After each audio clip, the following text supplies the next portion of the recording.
Assalomu alaykum.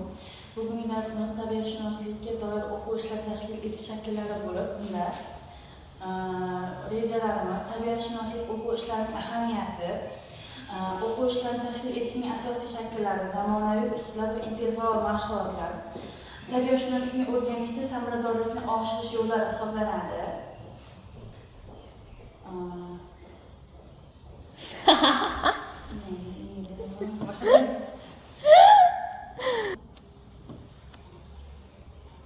Assalomu alaykum. Bugungi darsimiz tabiatshunoslikka doir o'quv ishlarini tashkil etish shakllari.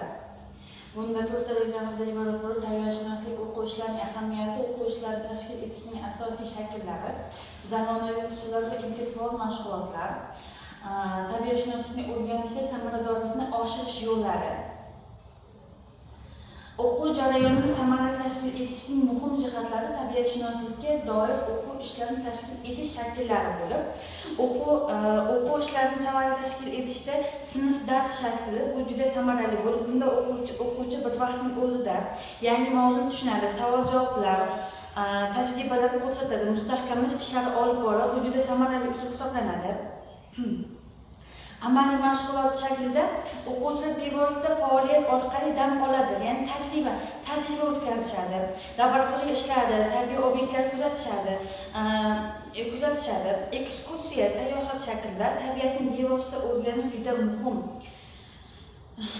hisoblanadi. Bog', o'rmon, dala yoki suv havzalariga borishadi, o'simlik va hayvonotlarni bilvosita va bevosita kuzatishadi, ekologik tushunchalarni shakllantirishadi. Sinfdan tashqari ishlar darsdan tashqari tashkil etilgan faoliyatlardir. Bu ham o'quvchining tabiatshunoslikka oid bo'lgan tushunchalarni tushunishda, anglashda, o'rganishda, tabiatga mehr qo'yishda juda samarali usullardan biri bo'lib, to'garaklar, tanlovlar va viktorinalar ko'rgazmali tarzda tashkil etiladi. Tabiatshunoslik darsida o'quv ishlarini tashkil etish usullari hozir aytib o'tdik buni. Amaliy mashg'ulotlar va mustaqil ishlar. Amaliy mashg'ulotlari qanchalik o'quvchi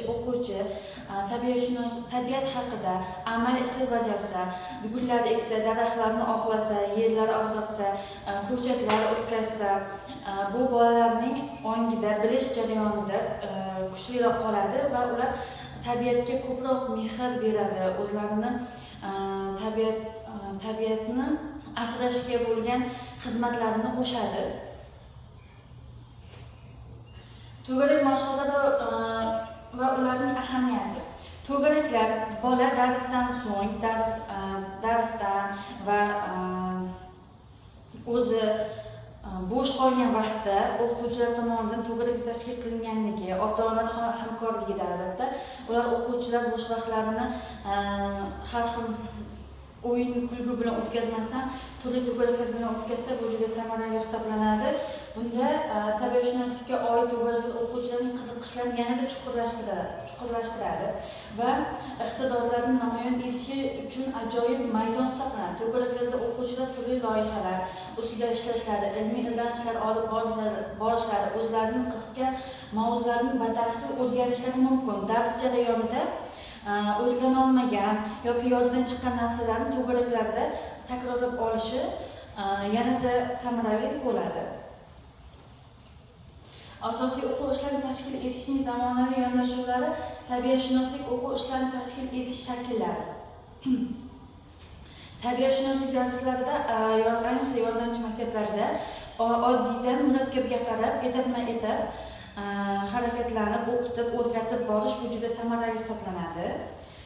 O'quvchilar birdan murakkab emas, oddiy narsalarni sekinlik bilan o'rgansa, ko'proq yodlarda qoladi, xotiralarda qoladi va bilish jarayonlariga yaxshi ta'sir ko'rsatadi.